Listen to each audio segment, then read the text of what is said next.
wabarakatuh. Perkenalkan, nama saya Nur Afizain, mahasiswi Magister UIN Maulana Malik Ibrahim Malang, semester 2. Di sini saya akan melaksanakan podcast dengan Bapak Arito yang bertema kompetensi profesional guru PAI dalam meningkatkan pembelajaran PAI. Langsung mawon nggih. Bagaimana menjadi guru profesional menurut Anda? Ya, begini. Jadi seorang guru PAI itu dalam rangka menekuni profesi yang sudah menjadi pilihannya itu harus memiliki 6 kompetensi.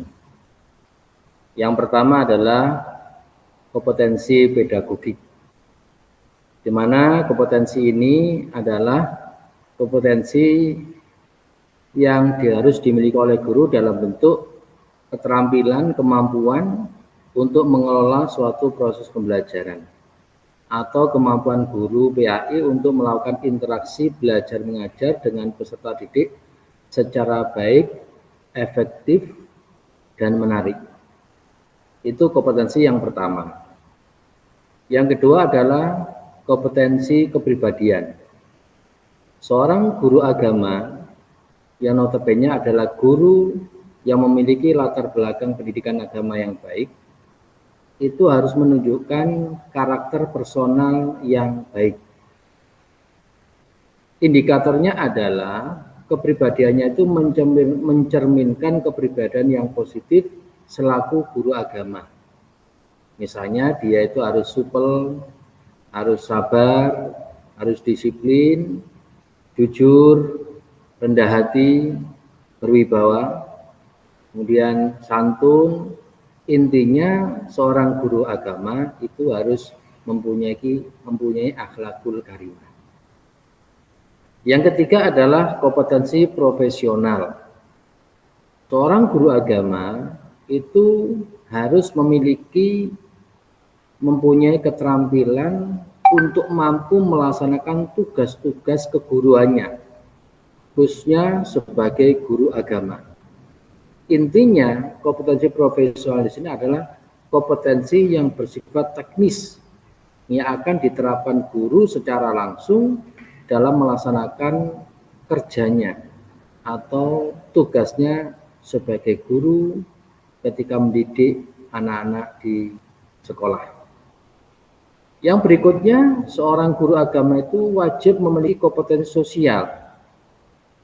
Dia harus mampu melakukan interaksi yang positif, baik dengan siswa, dengan sesama guru, dengan tenaga kependidikan yang ada di sekolah, dengan orang tua wali, maupun masyarakat sekitar.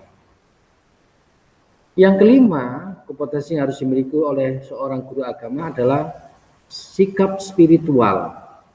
Seorang guru agama itu harus mempunyai kemampuan, keterampilan spiritual sebagai seorang yang agamis. Dia harus menunjukkan, katakan, kegiatan ibadah yang bagus, gitu. Itu sikap spiritual. Seorang guru agama harus lebih menonjol, katakan begitu, dalam hal spiritual dibandingkan dengan guru-guru yang lain. Bukan berarti guru yang lain itu tidak boleh punya sikap spiritual yang bagus, bukan.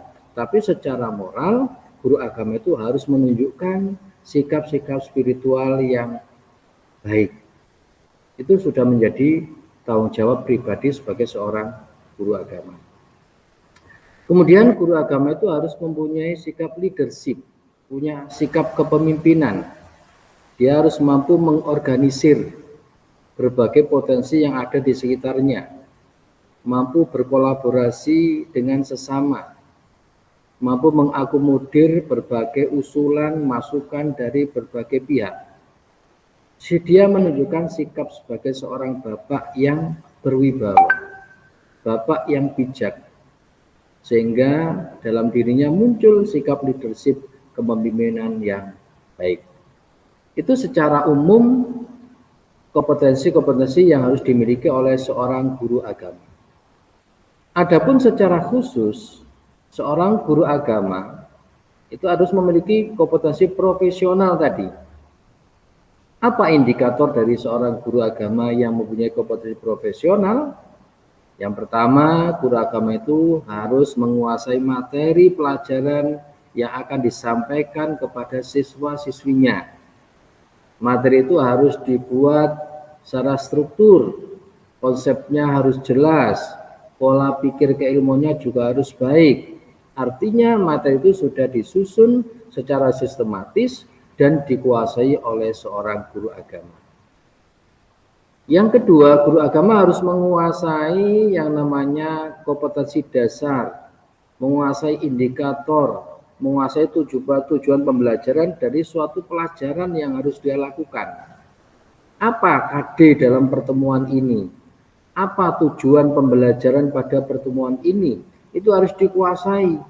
Sehingga arah dari proses pembelajaran yang dilakukan itu harus jelas. Sehingga target pembelajaran pada setiap pertemuan itu harapannya bisa tercapai dengan baik.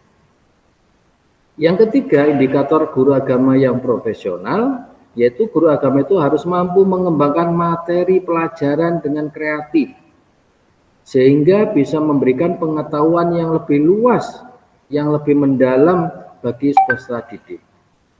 Materi yang ada pada buku paket itu sebagai bentuk materi minimal yang harus dikuasai oleh guru, yang harus diberikan kepada siswa.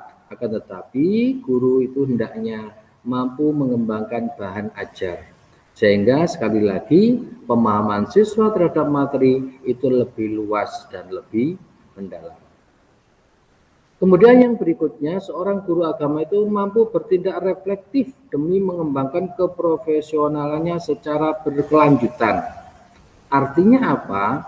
Guru agama itu harus aktif mengikuti seminar, mengikuti workshop, mengikuti BIMTEK, mengikuti lokal karya, dan bentuk-bentuk kegiatan lainnya dalam mengembangkan sikap profesionalnya sebagai seorang guru agama.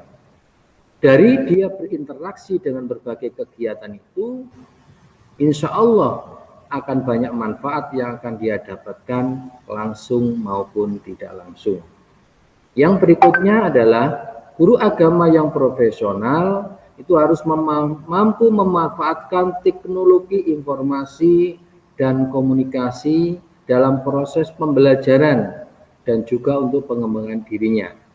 Kita paham bahwasanya sekarang adalah era digitalisasi yang semuanya itu serba digital, menggunakan berbagai macam alat teknologi, termasuk dalam penggunaan media-media pembelajaran, di mana media ini berfungsi untuk memudahkan guru dalam memberikan pemahaman materi kepada siswa.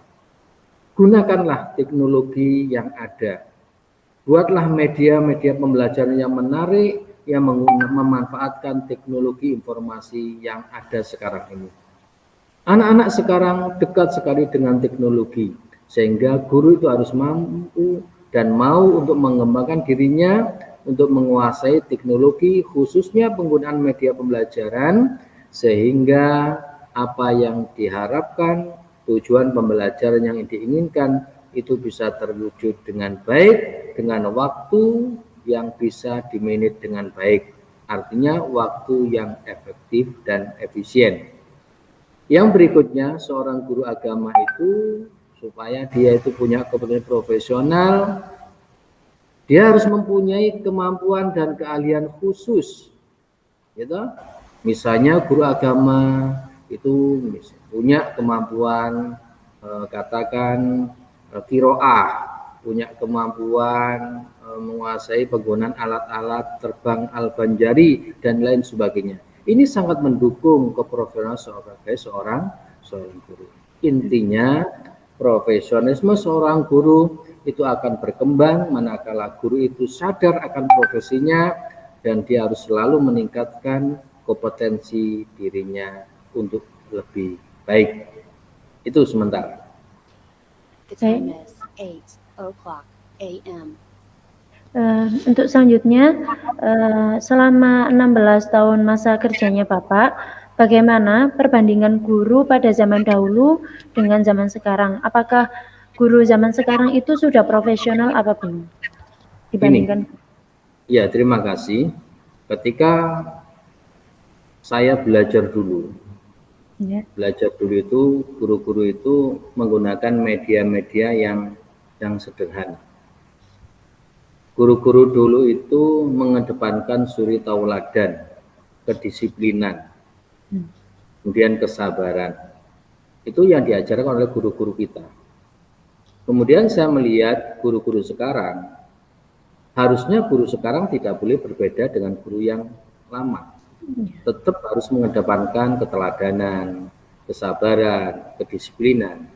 Hanya bedanya sekarang adalah guru-guru sekarang itu dituntut lebih variatif dalam penggunaan pembelajaran. Kalau guru-guru dulu dengan kurikulum-kurikulum yang lama dulu, memang pembelajaran lebih berpusat pada guru. Artinya kalau bisa kita bahasakan dulu adalah CBSA, ya CBSA dulu itu. Jadi siswa itu hanya mencatat, ya kemudian mendengar, hanya menulis saja. Semuanya itu yang aktif adalah guru. Akan tetapi era sekarang guru itu yang harus aktif. Ya, aktif artinya aktif mengaktifkan siswa. Pembelajaran sekarang berpusat pada siswa. Ya, student oriented ya, centered student itu ya. Jadi berpusat pada siswa. Ini guru harus sadar. Guru harus memposisikan dirinya sebagai fasilitator, sebagai motivator. Bagaimana siswa itu tergerak untuk mengembangkan dirinya dengan bantuan seorang guru. Ya, itu. Jadi pembelajaran kalau dulu berpusat pada guru, sekarang harus berpusat pada siswa. Tapi nilai-nilai keteladanan, kedisiplinan, semuanya tetap sama, Kemudian yang berbeda lagi adalah sekarang media pembelajaran itu tidak boleh sederhana, karena sudah banyak fasilitas, ya, yang sudah disediakan oleh pemerintah maupun organisasi-organisasi profesi. Dan sekarang guru agama dituntut untuk mampu menguasai IT, di mana dengan penggunaan IT ini maka pembelajaran itu bisa dilakukan secara efektif dan efisien dengan materi yang banyak. Materi yang banyak itu yang seyogyanya membutuhkan waktu yang lama, itu dengan penggunaan media yang tepat, maka materi itu bisa disampaikan dalam waktu yang lebih cepat dan bisa difahami siswa dengan baik. Itu keunggulan-keunggulan. Kemudian kalau guru-guru dahulu itu ketika mengajarkan sesuatu yang jauh itu hanya abstrak saja, cerita bagaimana orang misalnya manasik haji, itu hanya cerita dulu itu, bagaimana kondisi bentuknya Ka'bah, bentuknya Gua Hira dan sebagainya.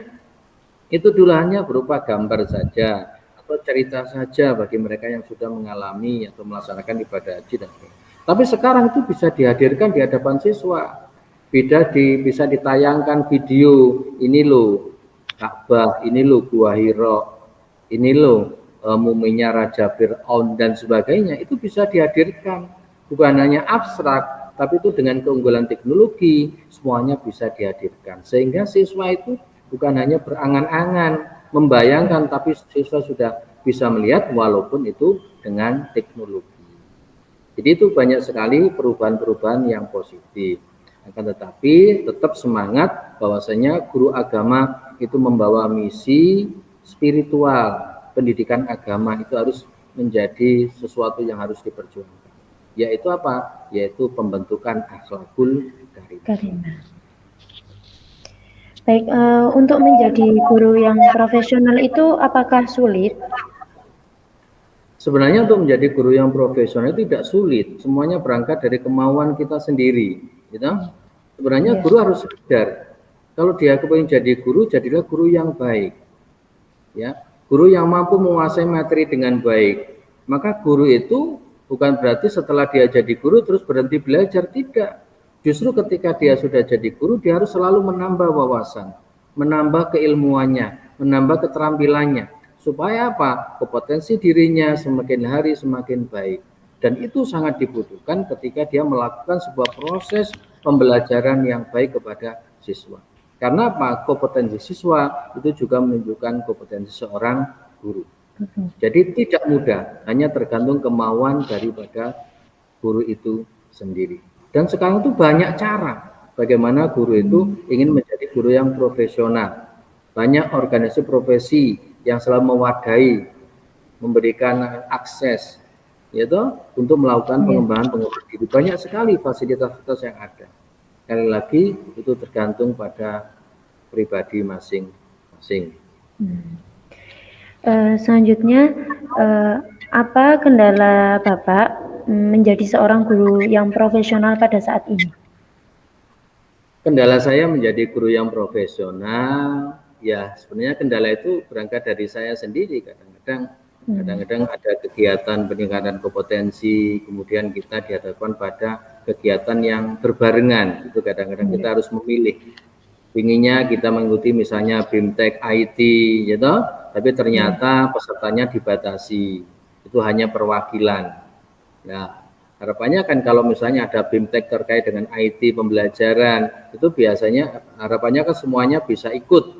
Akan tetapi karena itu terbatas jumlahnya, sehingga perwakilan lah. Ketika perwakilan, kemudian ada diseminasi, lah diseminasi itu pun tidak bisa maksimal. Yang bisa kami terima juga tidak bisa maksimal. Tanpa mengurangi rasa hormat kepada teman-teman yang melakukan diseminasi, tidak. Kan tapi kalau kita mendapatkan dari sumber pertama itu jauh lebih baik. Itu kendala. Yang kedua memang pandemi yang menyelimuti bangsa kita mulai bulan Maret akhir 2020 sampai sekarang itu juga menjadi kendala. Bahwasanya ketika kita ingin melakukan pengembangan profesional sebagai guru itu harusnya dilakukan secara face to face, tatap muka langsung. Tapi kalau itu dilakukan secara Zoom itu juga kurang maksimal. Kita tidak bisa bertanya dengan baik dan itu karena dibatasi oleh ruang dan waktu. Nah, kalau kegiatan-kegiatan sifatnya praktis, penerapan ya, praktek itu kalau dilakukan secara Zoom itu saya kira banyak mengalami kesulitan. Saya kira itu kendala-kendala selama ini yang kita hadapi. Baik, untuk motivasi Bapak menjadi guru yang menerapkan kompetensi profesional dari dulu hingga sekarang apa? Yang menjadi motivasinya Bapak Arito? Motivasi saya adalah ingin memberikan pelayanan yang terbaik kepada umat. Dalam hal ini umat itu adalah siswa kita yang ada di sekolah. Jadi kita ingin memberikan yang terbaik, melayani yang terbaik dengan memberikan pendidikan yang terbaik. Harapannya kita ingin melahirkan generasi bangsa, bukan hanya generasi yang punya kemampuan intelektual yang baik, tapi juga punya kompetensi moral, kompetensi spiritual yang baik. Ingin melahirkan anak-anak bangsa yang punya intelektualitas, punya spiritualitas, dan punya moralitas. Itu yang menjadi motivasi. Baik, pesannya Bapak untuk guru PAI dan calon guru PAI yang akan datang. Untuk teman-teman guru PAI yang sudah aktif maupun yang masih calon guru PAI, yang pertama pesan saya adalah kita dalam melakukan kerja sebagai guru PAI itu harus didasari oleh keikhlasan. Kita niati semuanya adalah sebagai bentuk panggilan suci dari Allah untuk balighu ani walau ayah, sesuai dengan kemampuan kita masing-masing. Kita lakukan semuanya atas dasar keikhlasan lillahi ta'ala, hanya mencari ridho dari Allah subhanahu wa ta'ala. Insya Allah kalau kita mengawali semuanya dengan niat yang baik, niat yang tulus, insya Allah Allah akan memberikan banyak kemudahan kepada kita semua, dan insya Allah apa yang menjadi harapan kita insya Allah akan diberikan makbul, dikabulkan oleh Allah subhanahu wa ta'ala. Saya kira itu. Baik, untuk pertanyaan terakhir ya Bapak, kiat-kiat menjadi guru profesional dengan berbagai tantangan saat ini dan dengan melihat perkembangan siswa yang begitu sudah begitu pesat perkembangannya. Ya, makasih. Untuk kiat-kiat menjadi guru agama yang profesional dengan situasi seperti sekarang ini, Yang pertama, sekali lagi kita berangkat dari niat kita adalah untuk memberikan pelayanan yang terbaik. Kita niatnya hanya ingin mencari ridho dari Allah Subhanahu wa Ta'ala. Yang kedua, kita tidak boleh berhenti untuk belajar dan belajar. Kita tingkatkan kompetensi kita. Kita tingkatkan kemampuan kita, baik kompetensi pedagogik, profesional, kepribadian, kompetensi sosial, spiritual maupun leadership harus selalu kita tingkatkan. Tidak boleh kita itu puas dengan apa yang kita miliki sekarang. Kita harus selalu menambah dan menambah kompetensi kita.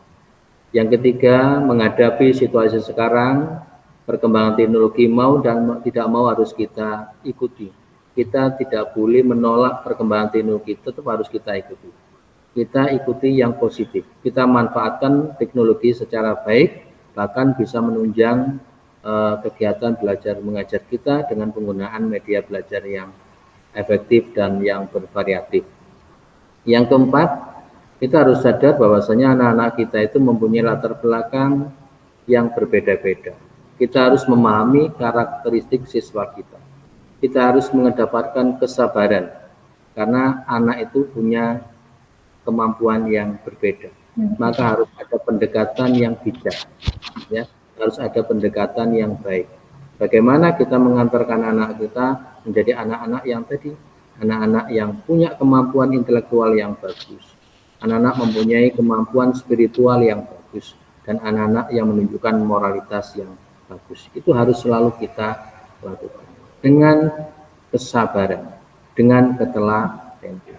Yang berikutnya, kita tidak boleh selalu berhenti atau bosan selalu memberikan nasihat kepada anak-anak kita. Mungkin nasihat kita kepada anak-anak kita itu untuk saat sekarang belum didengar, belum dipraktekkan. Akan tapi yakinlah, nasihat itu pasti akan bermanfaat bagi masa depan anak-anak kita. Saya kira itu. Baik Bapak, terima kasih atas waktunya yang telah diberikan. Mohon maaf apabila ada kurang lebihnya. Mungkin saya akhiri. Wassalamualaikum warahmatullahi wabarakatuh. Waalaikumsalam warahmatullahi wabarakatuh.